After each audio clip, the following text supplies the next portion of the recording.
Биздин каналга катталып, видеого лайк басып, жаңылыктар менен өз убагында кабардар болуп туруңуздар. Коңшу Казакстандын Алматы шаарында орун алган башаламандыкта каза болгондордун ичинде кыргыз жарандары дагы бар. Бул тууралуу Помогать легко кайрымдуулук фондунун башчысы Динара Аляева социалдык тармактагы баракчасына жазды. Алматы шаарында каза болгондор жөнүндө расмий маалымат бар. Бул 100дөн ашуун киши, андан 2 же 3 эсе дагы көп болушу мүмкүн. Каза болгондордун ичинде кыргыз жарандары дагы бар. Алар Казакстанда иштеген же убактылуу барган жарандар. Туугандары алардын сөөгүн алып чыга албай жатышат. Тышкы иштер министрлиги Садыр Жапаров биздин жарандарга жардам берүү үчүн штаб уюштургула деп жазды ал. Эске сала кетсек, Казакстандын шаарларында нааразычылык акциялары 4-январда башталган. Митинг полиция менен кагылышууга жана тополоңго чейин жетти. Өлкөдө өзгөчө кырдаал жарыяланып, өкмөт отставкага кетти. Акыркы маалыматтар боюнча кагылышуудан жалпы 164 адам каза болду. Казакстандын укук коргоо органдары жалданма митингчи деп кармалган Викрам Рузахунов эркиндикке чыкты. Бул тууралуу Суперкеji порталына өздүк булактар билдиришти. Буга чейин айрым басылмалар Викрам Рузахунов бошотулганын, аны учурда Кыргыз мамлекетине алып келе жатканын жазышкан эле. Бул боюнча Кыргыз мамлекетинин тышкы иштер министрлигине байланышканыбызда учурда бул маалымат такталып жатканын билдиришти. Ал эми укук коргоо органдарындагы өздүк булактарыбыз Викрам Рузахунов эркиндикке чыкканын тастыкташты. Казакстанда кээ бир эл аралык каттамдар токтотулду. Бул тууралуу казак басылмалары жазып чыгышты. Ага ылайык Алматы, Актау шаарларынан Дубай, Стамбул, Ташкент, Москва, Киев, Ургенч шаарларына эл аралык каттам токтотулган. Алматы, Актау шаарларынан жалпысынан 15 эл аралык каттам токтотулуп, кийинки каттамдарды Актау, Шымкент, Туркистан, Актөбө шаарларынан жүргүзүүнү пландаштырууда. 2022 жылдын 10 январында Нур-Султандан 19 өлкөгө эл аралык каттам пландаштырылган. Белгилей кетсек, азыркы учурда Казакстанда 34 эл аралык каттамдын ичинен 18 каттам токтотулган.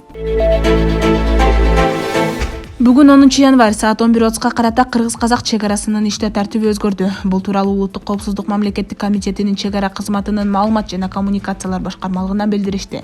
Маалыматка ылайык 2022 жылдын 10 январь саат 11:30 карата кыргыз-казак мамлекеттик чек ара аймагында өткөрүү жайлары төмөнгүдөй тартипте иш алып барышууда. Ак Тилек автожол, Карасау автожол төмөнгүдөй чектөөлөр менен. Кыргыз жана чет өлкөлүк жарандарга Казакстандын аймагына кирүүгө убактылуу чектөө коюлду. Казакстандын аймагында жүргөн кыргыз жана чет өлкөлүк жарандар Ак Тилек автожол көзөмөл өткөрүү жайы аркылуу кире алышат. Кыргыз өлкөсүнүн аймагында жүргөн Казакстандын жарандары Ак Тилек автожол көзөмөл өткөрүү жайы аркылуу чыга алышат. Оор жүк ташуучу транспорт каражаттары COVID-19 байланыштуу болгон чектөөлөрдү эске алуу менен Ак Тилек автожол көзөмөл өткөрүү жайы аркылуу эч кандай тоскоолдуксуз кирип чыга алышат. Чалдыбар автожол, Сыпатай Баатыр автожол төмөнгүдөй чектөөлөр менен. Кыргыз жарандарына Казакстандын аймагына кирүүгө убактылуу чектөө коюлду. Казакстандын аймагында жүргөн кыргыз жана чет өлкөлүк жарандар Чалдыбар автожол көзөмөл өткөрүү жайы аркылуу кире алышат. Кыргыз өлкөсүнүн аймагында жүргөн Казакстандын жарандары Чалдыбар автожол көзөмөл өткөрүү жайы аркылуу чыга алышат. Оор жүк ташуучу транспорт каражаттары COVID-19 байланыштуу болгон чектөөлөрдү эске алуу менен Чалдыбар автожол көзөмөл өткөрүү жайы аркылуу эч кандай тоскоолдуксуз кирип чыга алышат. Ак жол автожол, Кордай автожол төмөнгүдөй чектөөлөр менен. Кыргыз жарандарына Казакстандын аймагына кирүүгө убактылуу чектөө коюлду. Казакстандын аймагында жүргөн кыргыз жана чет өлкөлүк жарандар Ак жол автожол көзөмөл өткөрүү жайы аркылуу кире алышат. Кыргыз өлкөсүнүн аймагында жүргөн Казакстандын жарандары Ак жол автожол көзөмөл өткөрүү жайы аркылуу чыга алышат. Талас облусунда Чоң Капка автожол, Айша Биби автожол төмөнгүдөй чектөөлөр менен. Кыргыз жарандарына Казакстандын аймагына кирүүгө убактылуу чектөө коюлду. Казакстандын аймагында жүргөн кыргызстандыктар жана чет өлкөлүктөр Чоң Капка автожол көзөмөл өткөрүү жайы аркылуу кире алышат. Кыргыз өлкөсүнүн аймагында жүргөн Казакстандын жарандары Чоң Капка автожол көзөмөл өткөрүү жайы аркылуу чыга алышат. Казакстандын аймагы аркылуу транзиттик каттаган оор жүк ташуучу транспорт каражаттары COVID-19 байланыштуу болгон чектөөлөрдү эске алуу менен Чоң Капка автожол көзөмөл өткөрүү жайы аркылуу кирип чыга алышат. Каркыра автожол, Кеген автожол төмөнгүдөй чектөөлөр менен. Кыргыз жарандарына Казакстандын аймагына кирүүгө убактылуу чектөө коюлду. Кыргыз өлкөсүнүн аймагында жүргөн Казакстандын жарандары гана Каркыра автожол көзөмөлдөрү өткөрүү жайы аркылуу чыга алышат. 2022 жылдын 10 январь саат 11:30 карата кыргыз-казак мамлекеттик чек ара аймагындагы өткөрүү жайларында жарандардын жана транспорт каражаттарынын тыгыны байкалган жок. Президент Садыр Жапаров Казакстандагы башаламандыкка катышканга шектелип кармалган кыргыз музыканты Викрам Рузахунов боюнча билдирүү таратты. Бул тууралуу президенттин Фейсбуктагы расмий баракчасына жарыяланды. Төмөндө мамлекет башчысынын билдирүүсү. Урматтуу мекендештер, Биз Казакстанда болуп жаткан окуялардан толук кабардарбыз. Бикрам Рузахунов тууралуу маалымат эртең менен социалдык түйүндөргө чыгаары менен дароо министрликке тийиштүү тапшырмаларды бердим. Эки өлкөнүн министрликтеринин ортосунда иштер жүрүп жатат. Казакстанда иштеп жүргөн биздин жарандарыбыз көп. Балким алардын арасында митингге катышып калгандар да болушу мүмкүн. Эгер катыштыгы жок, жөн гана адилетсиздик жоопко тартылып жаткан жарандарыбыз болсо, алардын ар бири үчүн катуу күрөшөбүз. Эки өлкөнүн атайын кызматтарынын жыйынтыгын күтөлү, деп жазылат президенттин билдирүүсүндө.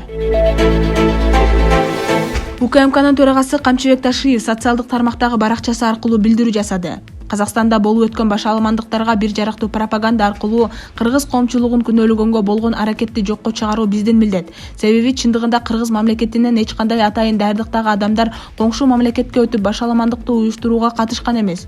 Мүмкүн кээ бир мекендештерибиз ар түрдүү жагдайларга аралашып калышы ыктымал, бирок эч кандай террорист болушу мүмкүн эмес. Ошондуктан жапайы арманды сөзү, Рузахуновду сүйлөткөндөрү баары жасалма, жалган маалыматтар. Дүйнөлүк коомчулуктун жана биздин боордош казак элибиз билиши керек. Кыргыз эли казак мамлекетине тынчтык, бакубаттуулук жана биримдик каалайт, деп жазды ал. Казакстандагы башаламандыкта коңшу өлкөнүн миллиардерлеринин байлыгы 3 миллиард долларга кыскарды. Бул тууралуу америкалык Forbes басылмасы жарыялады. Ага ылайык Каспий Кайзи банктын директорлор кеңешинин төрагасы Вячеслав Ким жана ошол эле банктын башкармалыгынын төрагасы Михаил Амадзе ар бири 1 миллиард 4 миллион долларынан кол жууган. Мындан тышкары Казакстандын экс-президенти Нурсултан Назарбаевдин кызы Динара Назарбаева жана Тимур Кулибаев 200 миллион доллар чыгымга учураган. Казак басылмаларынын алдын ала маалыматтарына караганда башаламандыкка ишкерлер 215 доллар чыгымга учураган. Казакстандын 10 аймагында 1181 бизнес субъектиси жабыркаган. Эске сала кетсек, Казакстанда нааразычылык акциялары бир нече күн мурун башталган. Жергиликтүү тургандар унаага куюлуучу газдын баасын арзандатууну талап кылып, өз шаарларынан көчөгө чыгышкан. Казакстанда жаңы жылдан кийин эле газдын баасынын литри 60 теңгеден 120 теңгеге чейин көтөрүлгөн. Митингчилер республиканын биринчи президенти Нурсултан Назарбаевдин саясаттан кетүүнү талап кылышкан. Казакстанда өзгөчө абал режими киргизилип, өлкөнүн өкмөтү отставкага кеткен. Казакстандын Талдыкоргон шаарындагы СИЗОго кол салуудан каза болгон СИЗОнун кызматкери Ербол Ержановдун атасы уулу тууралуу айтып казакстандыктарга кайрылды. Бул тууралуу аталган өлкөнүн басылмалары жазышты. Уулум СИЗОдо 22 жыл иштеди. 6 январда мөөнөтү бүтүп пенсияга чыгыш керек болчу. Бирок ал ага жетпей калды. Ал өмүрүн мекенинин тынчтыгы, бейпилдиги үчүн берди. Сураныч бириккиле, террористтер бизди колдонуп кетти. Провокацияга алдырбагыла, деген маркумдун атасы. Маркумдун артында атасы, жубайы жана 2 баласы калды. Ержановдун уулу аскердик институттун курсанты. Ал атасын акыркы сапарга узатууга келе алган эмес. Анткени ал өлкөдөгү акыркы кырдаалга байланыштуу окуу жайдын базасында. Талдыкоргондогу СИЗОго кол салуу 7 январда болгон. 15 адамдан турган куралдуу топ тергөө абагынын аймагынын тышкаркы жерде турган кызматкерлерине ок чыгарган. Натыйжада юстициянын прапорщиги Ержан Ербол Төлөбекович башынан жана бутунан алган октон каза болгон. Эске сала кетсек, Казакстандын шаарларында нааразычылык акциялары 4 январда башталган. Митинг полиция менен кагылышууга жана тополоонго чейин жетти. Өлкөдө өзгөчө кырдаал жарыяланып, өкмөт отставкага кетти. Акыркы маалыматтар боюнча кагылышуудан жалпы 164 адам каза болду.